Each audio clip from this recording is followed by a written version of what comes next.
ये तो आपने बहुत ऐसा सवाल पूछा है कि मेरे को आज तक कभी लगा ही नहीं है। क्या बोलते हैं, पांचों उंगलियां घी में, ऐसा कुछ। Exactly sort of. तो सभी के सभी ऐसे प्रोडक्ट कैटेगरी हैं जो बढ़ते ही जाएंगे। कई बार तो मैं ऐसे मिलता हूँ अपने दोस्तों से जिनको पता नहीं मैं लॉजिटेक के लिए काम कर रहा हूँ। कई बार फिर मैं बोलता हूँ, बोलते हाँ हम लॉजिटेक का मॉडल भी लास्ट 10 साल से कर रहे हैं।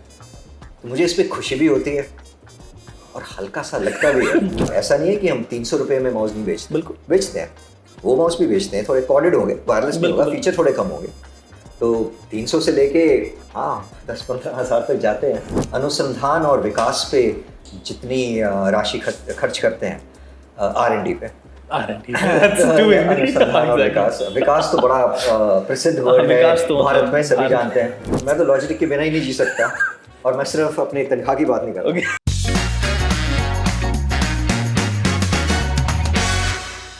आउट ऑफ द बॉक्स में आज मेरे साथ है Moninder Jain, VP imaging markets Logitech. Hi Moninder, कैसे हो? हाय, कैसे हो आप? सब बढ़िया, आप बताएं। बस मोनिंदर, जब भी हम बात करते हैं ना आउट ऑफ द बॉक्स में किसी गेस्ट से, तो हम बात करते हैं हैक की। तो आपसे भी एक हैक ही पूछेंगे। आप एक ना फॉर एग्जांपल बिजनेस का कोई हैक बताएं, सक्सेस मंत्रा बताएं कि हाउ टू बी सक्सेसफुल, कुछ ऐसा। अच्छा, ये तो आपने बड़ी अच्छी तरीके से शुरू किया है ये जो इंटरव्यू है। मैंने सोचा आप पूछेंगे कि कौन से प्रोडक्ट अच्छे हैं, क्या लॉजिटेक क्या करती है। हैक तो बड़े सिंपल है बिजनेस में, कि आप लक पे जितना कम चीज़ें छोड़ें उतना ही अच्छा है। तो इसका मतलब ये है कि खूब मेहनत करें, खूब फोकस करें, रेजिलियंस होनी चाहिए। और अगर ये सब चीज़ें हैं आपके पास तो फिर लक आपको फॉलो करेगा। तो लक पे कम छोड़िए, उसको फॉलो करने दीजिए, लेकिन बाकी चीज़ों पे, मेहनत पे स्पेशली बहुत ज़्यादा ध्यान देना। एग्जैक्टली, मतलब hard work is the key to success. Hard work is the key to success. Fine Moninder, Logitech के बारे में आप थोड़ा सा भी उसको बताएं हमारे। लॉजिटेक, जैसे कि हमारे ज़्यादातर दर्शक शायद इस नाम से वाकिफ़ होंगे। बिल्कुल। ये 1981 से स्टार्ट की थी ये कंपनी। स्विस कंपनी है ये, जैसे कि आपके काफ़ी ज़्यादा दर्शक जानते होंगे। तो अगर आप उस हिसाब से देखें तो हम ऑलरेडी तकरीबन कितने 43 वर्ष के हो गए हैं। एग्जैक्टली। या हो जाएंगे इस साल। तो हमारा जो रहा है ये जर्नी, ये जो हर साल लास्ट पिछले 4 दशक से हमने ये कोशिश की है कि जितने भी हमारे श्रोता हैं उनको अच्छे से अच्छा प्रोडक्ट मिले, अच्छे से अच्छा डिज़ाइन वाला प्रोडक्ट मिले, अच्छे से ज़्यादा फीचर्स मिले, अच्छे से ज़्यादा क्वालिटी मिले। तो ये हमारा सबसे ज़्यादा फोकस रहा है। और अगर आप जैसे अब जानते हैं तो प्रोडक्ट्स तो सेकेंडरी हैं, पहले तो ये आपको होना चाहिए कि जो आपके ग्राहक हैं वो खुश रहें आपके प्रोडक्ट से। प्रोडक्ट्स जो हम बनाते हैं वो मोस्टली आपको पता होगा, जैसे कि mouse, keyboard, headset, webcam, video conferencing equipment, steering wheel जो गेम्स खेलने के लिए, गेम पैड्स। तो ये सब हमारे जो जाने माने प्रोडक्ट्स हैं। और भी कई हमारे प्रोडक्ट्स हैं जैसे कि स्पीकर और माइक्रोफोन वगैरह। मतलब आप ये सब चीज़ बनाते हैं तो इंडिया की अगर बात करें स्पेसिफिकली, तो इंडियन मार्केट आपके लिए कितना इंपॉर्टेंट है और क्यों इंपॉर्टेंट है? देखिए, अगर तो मैं ये बोलूँ कि इंडिया मार्केट हमारे लिए बहुत ही महत्व रखता है, तो ये मतलब तो सभी बोलते हैं। कहने के वही मैं वही आ रहा था कि वो कहेगा तो बिकॉज इंडिया में हम शूट कर रहे हैं तो वो कहेगा कि इंडियन मार्केट तो इंपॉर्टेंट है, लेकिन आप कोई कोर वजह बताइए कि हाँ क्यों। बिल्कुल, यही मैं बोलने वाला था कि जो भी बोलेगा भारतवर्ष में आके ये तो बोलेगा ही कि हिंदुस्तान, भारत, इंडिया बहुत ही हमारे लिए इम्पोर्टेंट मार्केट है। और तो नहीं, अगर आप बाहर भी किसी से ये क्वेश्चन करेंगे, ये सवाल पूछेंगे किसी से, चाहे आप अमेरिका जाके पूछें या यूरोप में जाके पूछें, तो कोई भी जो ग्लोबल कंपनी में होगा वो यही कहेंगे कि भारत बहुत इम्पोर्टेंट है। तो मतलब इम्पोर्टेंट है, लेकिन पर क्यों इम्पोर्टेंट है? तो इसके लिए मैं आपको थोड़े से क्या बोलते हैं इसको, कंपैरिजन पॉइंट देता हूँ। आप देखिए, चीन से भारत का हर चीज़ में मुकाबला चलता है। अगर आप चीन की आप जो कंप्यूटर की संख्या है वो देखेंगे तो वो भारत से 5 से 6 गुना ज़्यादा है। लेकिन अगर आप उस जितने लोग हैं चीन में उतने ही हैं, कितने, 140 करोड़। एग्जैक्टली। अब हम बल्कि थोड़ा ज़्यादा हो गए। अब हम थोड़े ज़्यादा हो गए, लेकिन हमारे जितने कंप्यूटर हैं अभी भी उनसे 20% से भी कम है, 15 से 20% के आसपास है। अगर आप इस पे ध्यान दें तो कौन सा ऐसा साल था कि चीन के उतने कंप्यूटर थे जितने कि आज भारत में हैं? इंटरेस्टिंग। तो 2004। 2004 में इतने ही थे, और ये 2006 या 7 से बहुत तेज़ी से बहुत तेज़ रफ्तार से इनका जो संख्या है कंप्यूटर्स की बढ़ी।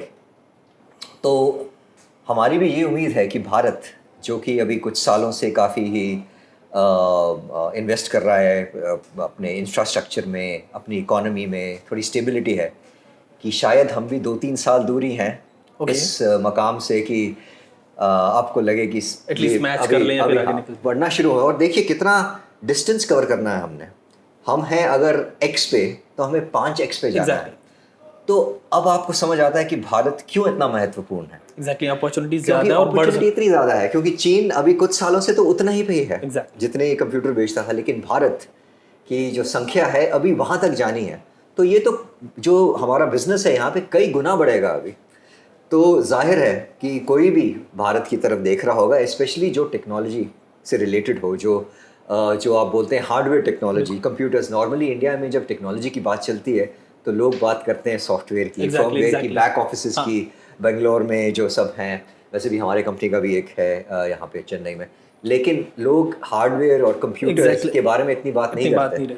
तो पर अगर आप देखें ये कंपैरिजन पॉइंट तो आपको लगेगा कि वाकई इस इंडस्ट्री के लिए तो ये बहुत ही ज़रूरी है कि भारत पे हम अच्छे से एकदम ध्यान दें। ग्रोथ पे आगे बात करेंगे मुंदर आपसे, लेकिन आप एक चीज़ और बताएं कि आप कह रहे हो कि 2004 में ऑलमोस्ट बराबर थी चीज़ें, तो चाइना को एज कैसे मिला और हम पीछे कैसे रह गए? उसमें क्या चीज़ें थी जो हमने चैलेंजेस फेस किए, उसमें आगे नहीं आ पाए, या फिर वहाँ पे क्या डेवलपमेंट ऐसे हुए?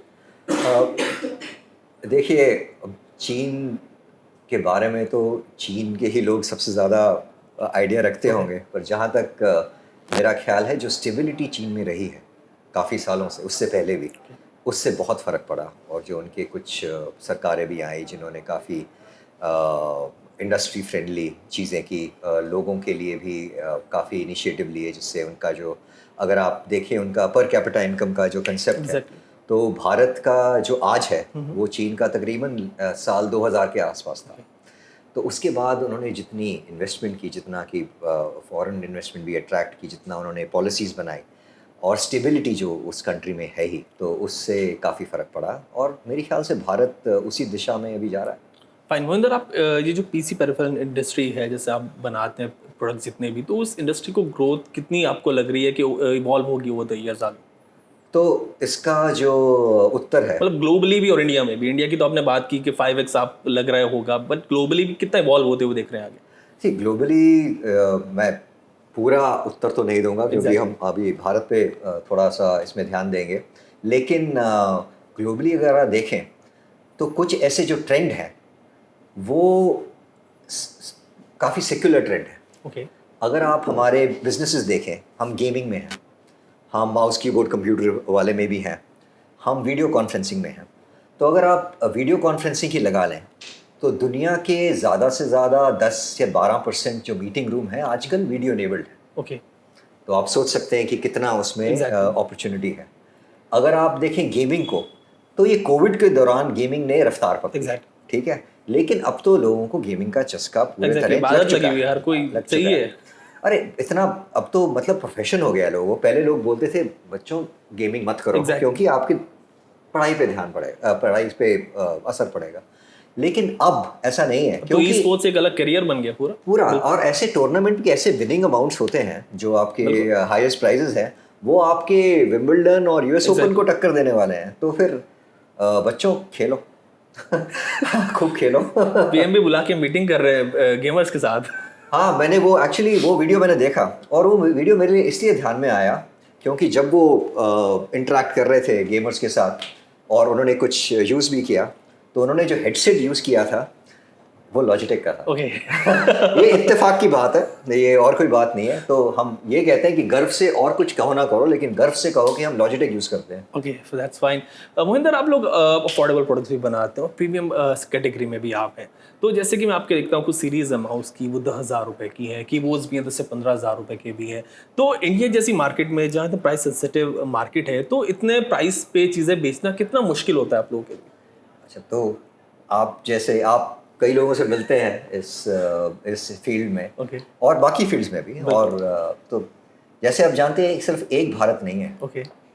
बिल्कुल, कई भारत हैं, और हर भारत की जो नीड है वो थोड़ी सी अलग है।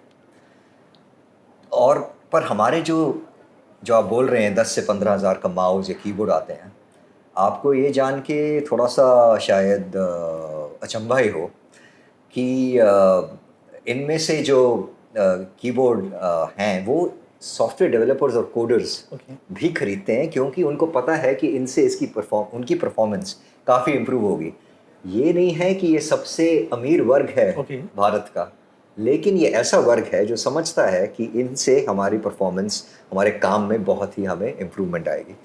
तो कई भारत हैं, वो तो हम नॉर्मली बात करते बिल्कुल, हैं बिल्कुल, exactly. अपने तनख्वाह के हिसाब से, लेकिन तनख्वाह सिर्फ एक चीज़ होती है, Experience. जो ज़रूरत है, कंफर्ट एक्सपीरियंस है, कंफर्ट है, और जो प्रोडक्टिविटी है जो आपको मिलती है कुछ से, वो कुछ लोग समझते हैं, और टेक्नोलॉजी फील्ड में जो काम करते हैं वो तो बहुत ज़्यादा समझते हैं। अब भारत की ये खुशकिस्मती है कि इस यहाँ पे खूब सारे सॉफ्टवेयर डेवलपर और कोडर हैं, तो ये तो हमारी बात बिल्कुल समझते हैं। फाइन। आपने बात की डिफरेंट डिफरेंट कैटेगरीज की, आप गेमिंग में हैं, आप प्रोडक्टिविटी के लिए चीज़ें बनाते हैं, लाइफस्टाइल में कुछ हैं, आप इवन साउथ सिस्टम आप बनाते हैं। तो डिफरेंट कैटेगरीज की ग्रोथ को आप कैसे देख रहे हैं आगे इंडिया में? अच्छा, तो इसमें देखिए, मैं इसको मैं 3 या 4 भाग में Okay. इस उत्तर को देता हूँ, और वो प्रोडक्ट कैटेगरी के हिसाब बिल्कुल। से। तो सबसे आसान पकड़ते हैं वीडियो कॉन्फ्रेंसिंग। ओके ठीक है, तो अगर आप इनको देखेंगे तो जैसे मैंने बोला, दुनिया में सिर्फ 10 या 12% मीटिंग रूम ऐसे हैं बिल्कुल। जो वीडियो एनेबल्ड हैं, जिसमें कॉन्फ्रेंस कैम्स लगे हुए हैं। हिंदुस्तान में भी, भारत में भी ऐसे ही कुछ आप समझ लीजिए। तो इतना स्कोप है।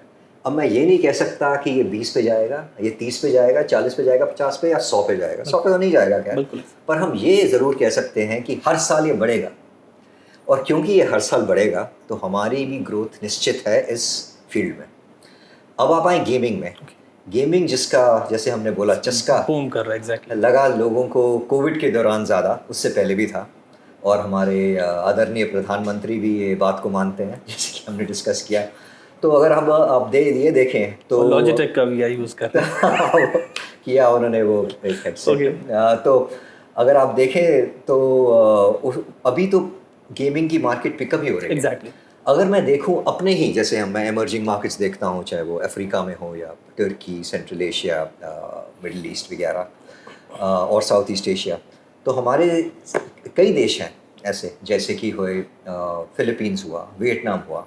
वहाँ पे हमारी गेमिंग की जो बिक्री है वो भारत से कहीं ज़्यादा है। ओके भारत अभी शुरू हुआ है इस जर्नी पे, और अगर आप देखें तो ये जायज़ भी है। तो आपके पास वो एक्सपीरियंस काम है। वो एक्सपीरियंस काम आता है, क्योंकि पर वहाँ पे एक चीज़ है, Okay. वहाँ पे जो इंटरनेट स्पीड्स और पावर कनेक्शंस हैं काफ़ी स्टेबल हैं। ओके भारत में आज की डेट में भी अगर मैं आपका पावर कनेक्शन बोलूँ तो इसकी गारंटी नहीं है कि आपका पूरा दिन exactly. रहेगा। और जैसे मेरे घर में भी इंटरनेट की फास्ट स्पीड वाला कनेक्शन है, लेकिन मेरे को कभी कभी वीडियो कॉल करने में दिक्कत होती है, बीच बीच में ब्रेक भी हो जाता है, जो भी है। यही प्रॉब्लम अफ्रीका में भी है, लेकिन ये problem mostly south east Asia में नहीं है, ओके या टर्की में नहीं है, या गल्फ में नहीं है। तो इन चीज़ों की वजह से गेमिंग हम देख रहे हैं कि कई कंपनियां हैं जो हिंदुस्तानी कंपनी जो इंटरनेट इंफ्रास्ट्रक्चर इंप्रूव कर रही हैं। तो जैसे इंटरनेट इंफ्रास्ट्रक्चर इंप्रूव होगा, जैसे कि इंडिया का पावर इंफ्रास्ट्रक्चर स्टेबलाइज होता है, तो गेमिंग अपने आप ही बढ़ेगी। बिल्कुल। तो वीसी भी बढ़नी है, गेमिंग भी बढ़नी है। अभी आए हम अपने जो ट्रेडिशनल बिजनेस, जो लॉजिटेक को बोलते हैं लोग, माउस हुआ, कीबोर्ड हुआ, तो अगर आप इनको देखेंगे तो मोस्टली जो माउस और कीबोर्ड हैं अभी सिर्फ वो ही यूज़ करते हैं जो पीसी यूज़ करते हैं। बिल्कुल। और ऐसा तो हम है नहीं कि हम माउस कीबोर्ड उस आदमी को या औरत को बेचें जो पीसी यूज़ नहीं करता। एग्जैक्टली। और अभी ही हमने बात की ये चीन और भारत के बारे में, तो वो संख्या भी बढ़नी है। बिल्कुल।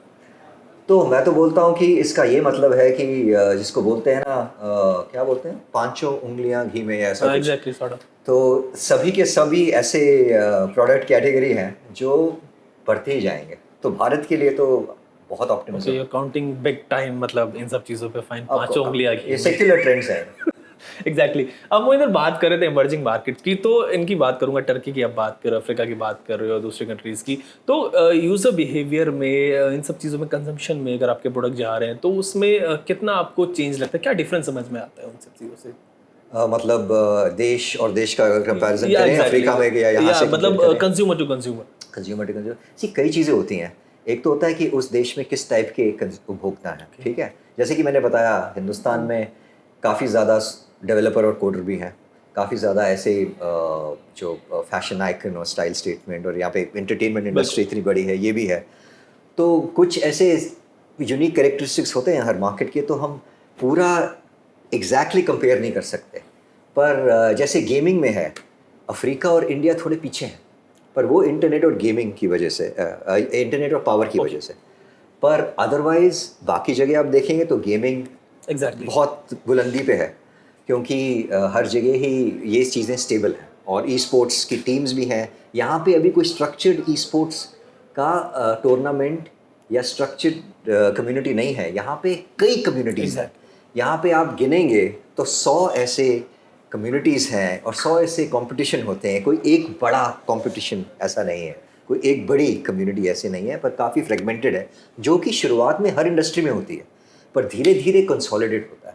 तो मेरे ख्याल से भारत का ये है कि अभी धीरे धीरे कंसोलिडेशन होगी इन चीज़ों में, गेमिंग में स्पेशली। तो ये थोड़ा सा मेरे ख्याल से सबसे ज़्यादा जो फ़र्क है बाकी देशों से या बाकी कॉन्टिनेंट से, वो यही है कि थोड़ा सा हमारा गेमिंग का बढ़ना है, और उसके हिसाब से जो कम्युनिटी है या टूर्नामेंट हैं जो भी, वो थोड़े से मैच्योर होने हैं अभी। बाकी हल्का हल्का तो हर जगह होता है। पर आपको एक चीज़ बताऊं, कई देश में लोग ये बोलते हैं कि यार लॉजिटेक थोड़ा महंगा है, जैसे कई बार बोलते हैं एग्जैक्टली कि देखिए कि कई तो होते हैं आपसे आधे पे भी आते हैं, जो भी आते हैं। पर आप अगर आप देखें तो अगर आप क्वालिटी को देखें, डिज़ाइन को देखें, और कई बार तो मैं ऐसे मिलता हूँ अपने दोस्तों से जिनको पता नहीं मैं लॉजिटेक के लिए काम कर रहा हूँ, कई बार फिर मैं बोलता हूँ, बोलते हाँ हम लॉजिटेक का मॉडल अभी लास्ट 10 साल से कर रहे हैं।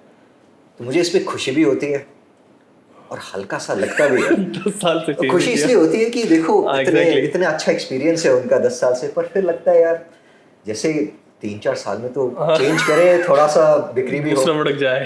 पर आखिर में अगर कस्टमर एक्सपीरियंस अच्छा है तो वो सबसे ज़्यादा मायने रखता है। तो हर जगह हमें ये बोलते हैं कि कि ये एक फैक्टर है। दूसरे बोलते हैं कि थोड़ा जैसे महंगा है, तो हर जगह महंगा नहीं होता। भारत में भी सब लोग महंगा नहीं समझते। अगर आप सिंगापुर में देखें, जो कि वैसे इमर्जिंग मार्केट नहीं है क्योंकि पर ज्योग्राफी की वजह से इमर्जिंग मार्केट्स में, या दुबई को देखें तो वहाँ पे महंगाई का जो कंसेप्ट है वो बहुत अलग है, लेकिन यहाँ पे थोड़ा महंगाई का, तो ये थोड़े बहुत सटल डिफरेंसेस होते हैं। बस अफोर्डेबल भी में भी आप हैं, काफ़ी अफोर्डेबल आपके प्रोडक्ट्स हैं। हाँ बिल्कुल, हमारे प्रोडक्ट ऐसा नहीं है कि हम 300 रुपये में माउस नहीं बेचते, बिल्कुल बेचते हैं, वो माउस भी बेचते हैं, थोड़े कॉर्डेड होंगे, वायरलेस नहीं होगा, फीचर थोड़े कम होंगे। तो 300 से लेके 10-15 हज़ार तक जाते हैं। बिल्कुल। आपने बात की अभी 10 साल तक लॉजिटेक के प्रोडक्ट चलने की। मेरे पास एक क्वेश्चन इससे रिलेटेड था कि प्रोडक्ट लाइफ साइकिल को एनहांस करने के लिए आप और क्या कर रहे हैं? प्रोडक्ट लाइफ साइकिल को एनहांस करने के लिए हम देखिए हमारा और कितना एनहांस करेंगे? नहीं, पर हमारे अभी सॉफ्टवेयर पे काफ़ी नज़र है, तो अभी आपको बाद में दिखाएंगे भी कि कुछ हमारे जो सॉफ्टवेयर हैं, लॉजी ऑप्शंस है, जी हब है, उससे काफ़ी फंक्शनैलिटी जो माउस और कीबोर्ड की है, और जो एक्सपीरियंस है माउस और कीबोर्ड का और हेडसेट का या कैमरा का, वो काफ़ी इम्प्रूव होता है। तो वो अभी आपको दिखाएंगे। तो अभी हम सिर्फ ये हार्डवेयर नहीं, हमारे जो सॉफ्टवेयर भी हैं ऐसे जो आते हैं हार्डवेयर के साथ जो इंस्टॉल करें, जिससे आप स्क्रीन पे सब एडजस्ट कर सकते हैं सेटिंग, तो वो बात भी है। आप ये देखिए कि हम जो अनुसंधान और विकास पे जितनी राशि खर्च करते हैं R&D पे, अनुसंधान और विकास तो बड़ा प्रसिद्ध वर्ड है भारत में, सभी जानते हैं। लेकिन तो R&D में हम खर्च करते हैं तकरीबन 287 मिलियन, जो हुआ 29 करोड़ तकरीबन, राइट। तो 29 करोड़ डॉलर साल के, या 287 मिलियन। हमारे इंडस्ट्री में कई ऐसी कंपनियां हैं जिनका इतना तो सेल्स ही नहीं है। बिल्कुल ठीक है, तो मतलब 287 मिलियन काफ़ी होता है R&D बजट। 6 से 7% हमारे सेल्स का हम R&D पे स्पेंड करते हैं। अच्छा मोहिंदर, ये अनुसंधान और विकास आपको सोचना पड़ा या फिर कैसे आ गया? R&D का मतलब ट्रांसलेशन। हमने सोचा था कि यार, मैं रिक्वेस्ट किया था मोहिंदर से कि हम ना इंटरव्यू को इंग्लिश में रखेंगे, मतलब उसके रिगार्डिंग आंसर पूछ रहा हूँ मैं। It's quite easy for me to slip into English. Yeah, इसीलिए because I've lived outside for more than 17 years. But इसीलिए इवन दो इतना हिंदी। अगर नेशनैलिटी या पासपोर्ट से नहीं, पर फिर भी डिसेंट से तो मैं इंडियन ही हूँ। और Exactly. मैं मोस्टली इंडिया में ही पला बड़ा हुआ हूँ। ये तो सिर्फ 17 साल से 18 साल से बाहर हूँ तो, और नॉर्थ इंडियन हूँ तो थोड़ी बहुत हिंदी तो इन टच में रही। ठीक, एग्जैक्टली। वो इधर एक रैंडम क्वेश्चन आ गया मेरे माइंड में, कोई एक लॉजिटेक ऐसा प्रोडक्ट जिसके बिना आप नहीं जी पाए, that you can't live without, यार ये तो चाहिए मुझे। मैं तो लॉजिटिक के बिना ही नहीं जी सकता और मैं सिर्फ अपनी तनख्वाह की बात नहीं कर रहा। लेकिन ऐसे कई प्रोडक्ट हैं, अगर आप देखेंगे आपके अराउंड, और ये बाद में आप देखेंगे मैं चलिए क्या ये से तो यहाँ शूटिंग पे लगे करेंगे। हुए, लेकिन आप अपनी पर्सनल चॉइस मुझे बताएं। मैं अब आपको पर्सनल चॉइस बताऊं तो अब मुझे सबसे ज़्यादा मेरा जो व्यतीत होता है वो होता है कम्युनिकेशन में। ओके। ठीक है, अभी मुझे कम्युनिकेशन का हिंदी आना चाहिए पर आता नहीं है। पर क्या संचार कुछ ऐसा कुछ होगा? हाँ शायद, तो आप मेरे पास शायद रैंडम आ गया टेली ऐसे। कम्युनिकेशन तो दूर संचार होता है। ओके, हाँ। बिल्कुल ठीक। तो इतना मेरे ख्याल से मेरे लिए तो वेबकैम और हेडसेट ही सबसे ज़्यादा मायने रखते हैं। माउस कीबोर्ड तो है ही इंपॉर्टेंट प्रोडक्टिविटी के लिए, लेकिन मेरे लिए अगर वेबकैम अच्छा ना हो और वेबकैम की क्लैरिटी अच्छा ना हो तो बहुत इंपॉर्टेंट है। कई लोग हैं, और ये सिर्फ भारत की बात नहीं है, ये हर जगह की बात है, वो ये सोचते हैं कि हमारा जो लैपटॉप का वेब कैमरा है ना, जो इनबिल्ट है, वो बहुत है हमारे लिए। ऐसी बात नहीं है, क्योंकि उसमें ना क्लैरिटी आती है। Exactly. अगर आप प्रोफेशनल कॉल कर रहे हैं तो लैपटॉप के वेबकैम से नहीं कर सकते। नहीं हो पाती। और I can कईयों को understand that. अभी ये मेरे को पता है कि काफ़ी लोग देख रहे होंगे, ये तो अजीब लगेगा मेरा ये कहना, लेकिन ना कई बार उनका एंगल ऐसे होता है कि आपको उनके नाक के बाल भी दिखते हैं। ठीक है, agree with Maninder, you know, interview करना ना बड़ा मुश्किल होता है वेबकैम पे। बहुत मुश्किल होता है। तो वेबकैम अगर आप एक लें तो अच्छा सा वेबकैम लें, ताकि Exactly. आप प्रेजेंट अपने आप को, क्योंकि यहाँ पे देखिए आप इतने एक्सपोर्टर हैं, एग्जैक्टली। इतने लोग हैं जो फॉरेन कंपनीज के लिए भी काम करते हैं, एक्सपोर्ट भी करते हैं, उनसे उनका जो वार्तालाप है वो हमेशा वीडियो पे ही होता है, क्योंकि सब तो यहाँ पे आएंगे नहीं हर टाइम पे। अगर आपके पास अच्छा सा वेबकैम नहीं है तो आपका इंप्रेशन कैसा होगा। एग्जैक्टली। तो इसलिए मैं तो यही सबको बोलता हूँ, मैं खुद भी मेरे लिए वेबकैम बहुत इंपॉर्टेंट है। और दूसरा हेडसेट, क्योंकि फिर से लैपटॉप का ऑडियो ठीक है आप कर सकते हैं डिपेंड उस पे, लेकिन जो क्लैरिटी आती है वो अलग ही है। और फिर बाकियों को अपने कमरे में क्यों बात सुनानी है आपने? आपने बात करनी है ना, तो आप हेडसेट पहनिए, वेबकैम लगाइए और बिना किसी झिझक के अच्छे से पूरे क्लैरिटी के साथ बोथ वीडियो एंड ऑडियो बात कीजिए। फाइन। वेबकैम की बात हो रही थी, हेडसेट की बात हो रही थी, इससे एक क्वेश्चन आ गया फ्यूचर ऑफ वर्क पे मोनिंदर। हम देख रहे हैं कि कोविड के बाद से वर्क फ्रॉम होम ज़्यादा हो गया है, पीसीज एंड काफ़ी सारे जो ऑफिस में चीज़ें होती थी वो भी थोड़ा मतलब घर पे सब चीज़ हो गई हैं। तो इसको कैसे इवॉल्व होते हुए देख रहे हैं फ्यूचर ऑफ वर्क को, और उसमें लॉजिटेक कैसे मतलब अपने आप को मतलब हिस्सेदारी सॉर्ट ऑफ रखेगा? अच्छा, तो फ्यूचर ऑफ वर्क तो इज़ एवर इवॉल्विंग, बट अभी जिस मकाम पे हम पहुँचे हैं वो है हाइब्रिड वर्क। एग्जैक्ट। जिसका मतलब सब जानते हैं कि कुछ दिन हम घर से काम करेंगे और कुछ दिन हम दफ्तर जाएंगे, ऑफिस जाएंगे। तो अगर आप दफ्तर जाएंगे, ऑफिस जाएंगे, तो आपके कॉन्फ्रेंस रूम्स हैं, वहाँ पे आपको वीडियो कॉन्फ्रेंसिंग इक्विपमेंट चाहिए, क्योंकि आप अब पूरा दुनिया ग्लोबल, अब हर बिजनेस एनवायरनमेंट ग्लोबल है। तो आप सिर्फ 4-5 जो उस ऑफिस में हैं या 10 हैं या 20 हैं, सिर्फ उनसे काम नहीं चलता एक मीटिंग में। कुछ ऐसे लोग तो होंगे ही, या तो दूसरे देश में होंगे, बिल्कुल। या उस दिन वो घर से काम कर रहे हैं, कुछ भी हो सकता है। उस शहर में, जैसे भारत में बिल्कुल। इतने त्यौहार होते हैं कि हर प्रांत का अलग त्यौहार होता है। हो सकता है उस प्रांत में वहाँ छुट्टी हो और यहाँ पे ना हो, तो क्या करेंगे आप? तो आपको वीडियो कॉन्फ्रेंसिंग चाहिए अपने दफ्तर में हर जगह, और आपको घरों में चाहिए वेबकैम और हेडसेट। तो कई कंपनियां तो देती हैं अपने जितने एम्प्लॉयज़ हैं उनको वेबकैम और हेडसेट और माउस और कीबोर्ड, ताकि प्रोडक्टिविटी अप रहे। अब आप जैसे ट्राई कर रहे हैं, आप प्रेजेंटेशन बनाने की कोशिश करें या स्प्रेडशीट पे काम करने की कोशिश करें टच पैड से, आपको कितना टाइम लगेगा मुझे पता नहीं। वो आपको माउस और कीबोर्ड चाहिए। ठीक है, तो ये बातें कंपनियां भी समझ गई हैं। तो वो अपने आजकल लोगों के लिए या तो वो खुद खरीदते हैं, खुद पसंद करते हैं, कंपनी मतलब, और देते हैं अपने एम्प्लॉयज़ को, या फिर एम्प्लॉयज़ को एक बजट देते हैं या एक मॉडल स्पेसिफाई कर देते हैं कि ये आप ले लीजिए ये मीटिंग्स के लिए। तो future of work hybrid work है, या तो घर से या ऑफिस से। लॉजिटिक की एक खुशकिस्मती है, या स्ट्रैटेजी बोल लीजिए। स्ट्रैटेजी तो बाद में आती है, जैसे मैंने बोला पहले होना चाहिए ध्यान, मेहनत, फोकस, राइट। तो वो और रेजिलियंस, तो ये सब तो था ही, अब इसके पीछे हमारी खुशकिस्मती आ गई कि कोविड और बाकी ऐसे जो Exactly. चीज़ें हैं वो हमारा मेहनत जो है सफल हो गई। चीज़ होगी, मेहनत आपकी सफल हो गई, चीज़ें ऐसी हम उस पर बात कर रहे थे। मुझे एक चीज़ और मुझे बताएं कि लोगों के लिए मैं पूछूंगा कि how does a day in a life of Logitech VP look like? कैसे, क्या क्या क्या होता है, मतलब इतनी जो भी डाइवर्स मार्केट है उसको आप मैनेज करते हैं? जैसे बिल्कुल जैसे किसी और का होता है। देखिए, अगर आपके बीवी हैं, बच्चे हैं, अच्छा, तो आपका दिन का एक भाग, एग्जैक्टली, काफ़ी बड़ा भाग, तो उनकी तरफ जाना उधर ही डेडिकेटेड चाहिए और रहेगा। जाना चाहिए बिल्कुल है। इसमें कोई दो राय नहीं हो सकती कि घर पे सब खुश रहेंगे तो आप काम अच्छा कर पाएंगे। अब सिर्फ ये चैलेंजेस होते हैं थोड़े से मेरे जॉब के वर्सेस सम अदर जॉब्स, कईयों के तो मेरे से भी ज़्यादा चैलेंजेस होते हैं कि थोड़े टाइम जोन को मैनेज करना पड़ता है। ओके, तो ऐसा हो सकता है कि जैसे यहाँ पे अगर मैं हूँ, हाँ मैं उसी पे आ रहा था, टाइम जोन अगर पे। मैं भारत में हूँ तो फिलीपींस 2.5 घंटे पहले शुरू कर चुका है काम, ठीक है, और दुबई 1.5 घंटे बाद शुरू करेगा, और साउथ अफ्रीका और मतलब और यहाँ से 3.5 घंटे बाद मतलब शुरू रात में करेगा। भी गुड मॉर्निंग बोलना पड़ रहा होगा शाम में। हाँ, और अगर हमारी ग्लोबल कॉल्स हैं कुछ जो Exactly. लोग यूरोप में हैं या अमेरिका में हैं तो वो भी है।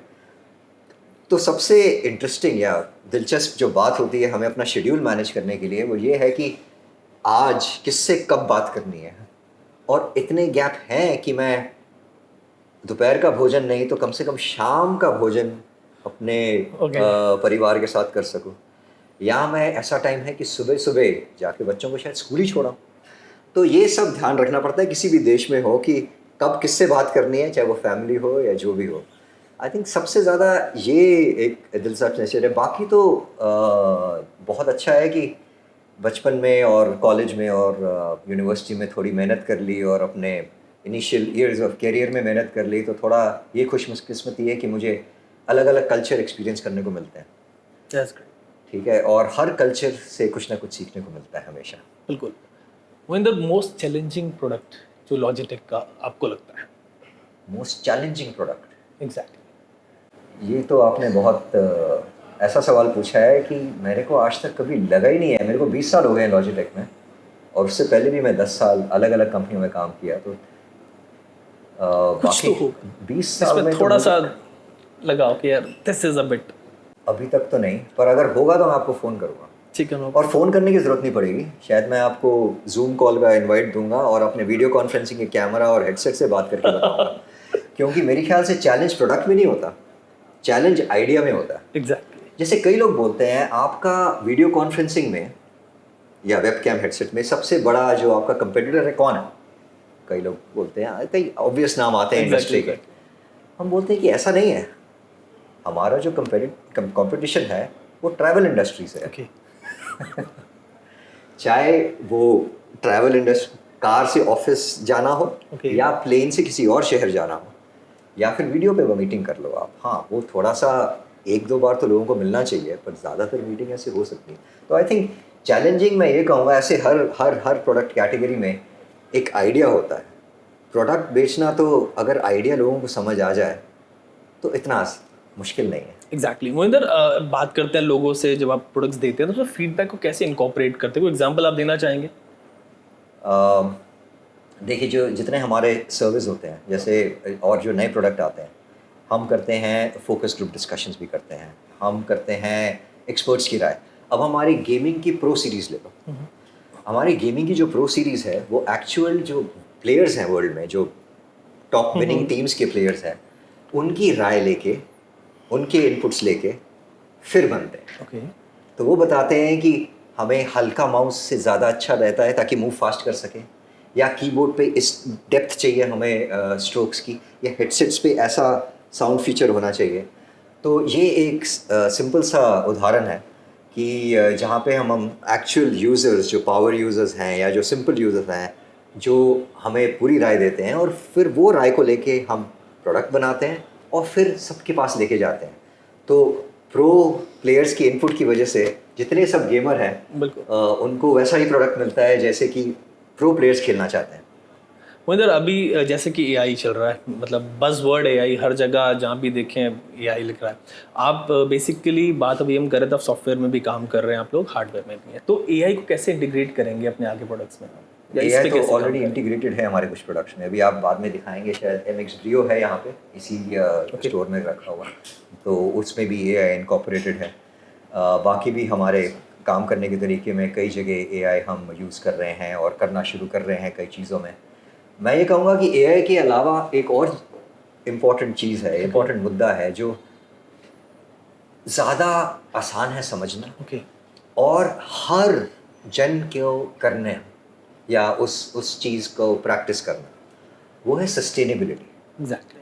ठीक है, तो सस्टेनेबिलिटी एक ऐसी चीज़ है जो हर उपभोक्ता मांगता है बिल्कुल। आजकल, इम्पोर्टेंट हो गया है सबके लिए। तो हमारे जो प्रोडक्ट हैं अभी ज़्यादा से ज़्यादा अभी रिसाइकल प्लास्टिक से बने शुरू हो गए।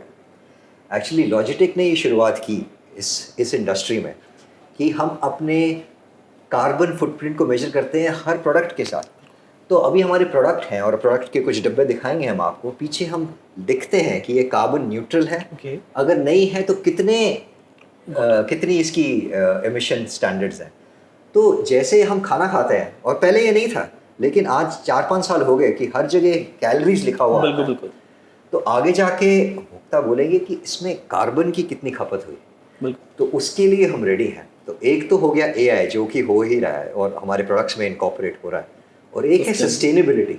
उसमें हम इस जो रेस है ये कि दुनिया को कैसे बचाएं हम, ये जो इतनी प्रॉब्लम हो रही है एनवायरनमेंट में, तो दोनों में लॉजिटेक अभी आगे। फाइन, मेरा नेक्स्ट क्वेश्चन जो था वो आप सस्टेनेबिलिटी पे ही आने वाला था, वो वाह। आपने पहले आंसर कर दिया उसको।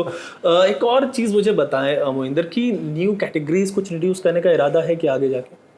देखिए, न्यू प्रोडक्ट्स है तो फिर कैटेगरीज, क्या? हाँ, न्यू प्रोडक्ट्स कैटेगरीज तो आते रहते हैं, लेकिन हमारा इतना स्कोप है एग्जिस्टिंग कैटेगरीज Okay. में, जैसे आपको बताया वीडियो Exactly, जो कॉन्फ्रेंसिंग आप बात कर में, रहे थे। गेमिंग में बिल्कुल, और बिल्कुल। नॉर्मल कंप्यूटर माइस में इतना स्कोप है कि बाकी प्रोडक्ट पे अगर हम लॉन्च भी करें तो थोड़ा सा फोकस हट जाएगा इनसे। Okay. इसका मतलब ये नहीं कि नहीं आते, हाँ आ रहे हैं। अगर आप अभी इस शोरूम में देखेंगे, जैसे बाद में माइक भी हैं Okay. जो स्ट्रीमर्स और क्रिएटर्स यूज़ करते हैं, माइक्स भी हैं, लाइट्स भी हैं जो स्ट्रीमर्स और क्रिएटर्स के लिए, वैसे तो और ऐसे आते रहेंगे हमारे पास प्रोडक्ट। लेकिन कैटेगरी प्रोडक्ट दो टाइप के होते हैं, एक तो नई कैटेगरी और एग्जिस्टिंग कैटेगरी में। लेकिन हमारी एग्जिस्टिंग कैटेगरी में इतने प्रोडक्ट्स लॉन्च करने का स्कोप है हमें, नए भी आते रहेंगे, पर एग्जिस्टिंग में बहुत स्कोप है। फाइन, R&D में कितना इन्वेस्ट करने का अभी आगे इरादा है? हमारा, जैसे मैंने बताया, 6 से 7% तकरीबन हमारे ग्लोबल सेल्स का R&D पे स्पेंड होता है, तो मेरी ख्याल से इतना ही रहेगा रफली। तो जैसे कि पिछले साल $287 मिलियन जैसे मैं बताया, और अब 29 crore dollar. Fine, upcoming challenges जो आपको लगता हो लॉजिटेक के लिए ग्लोबल सिनेरियो में?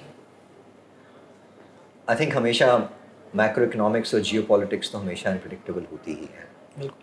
तो आई थिंक वो तो रहती ही है। आई थिंक हर कंट्री में जहाँ पे हम ऑपरेट करते हैं, इंडिया में अगर स्टेबिलिटी फॉर एग्जांपल नहीं होगी तो थोड़ा सा चैलेंजिंग हो जाता है इकोनॉमी के लिए, और कुछ नहीं तो।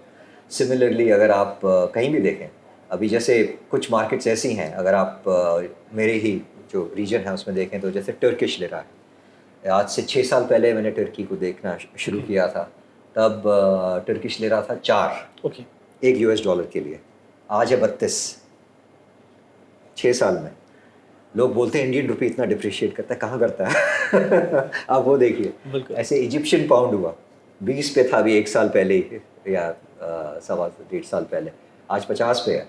ऐसे कई चीज़ें हैं जो होता है। तो ये हमारे जो चैलेंजेस हैं इमर्जिंग मार्केट्स में स्पेशली, मोस्टली मैक्रो या इकोनॉमिक रिलेटेड होते हैं, क्योंकि मार्केट ने तो एक ही दिशा में जाना है, क्योंकि इतना कम है बेस, इतना कम बेस है कि पीसीज बिकने ही बिकने हैं और ज़्यादा, और वीसी भी और ज़्यादा होना ही है। तो इमर्जिंग मार्केट्स में हमारा आई थिंक यही सबसे ज़्यादा चैलेंज है, और कुछ नहीं। फाइन मोहिंदर, बड़ा अच्छा लगा आपसे बात करके, और वो आपसे आपका जो एक चैलेंजिंग प्रोडक्ट है ना, वो मैं मतलब आप जिस प्रोडक्ट को आपको बनाने में ज़्यादा चैलेंजिंग लगा, वो एक ड्यू रहा, वो आप मुझे बताएंगे बात। ठीक है Mohinder, thanks a lot. Thank you.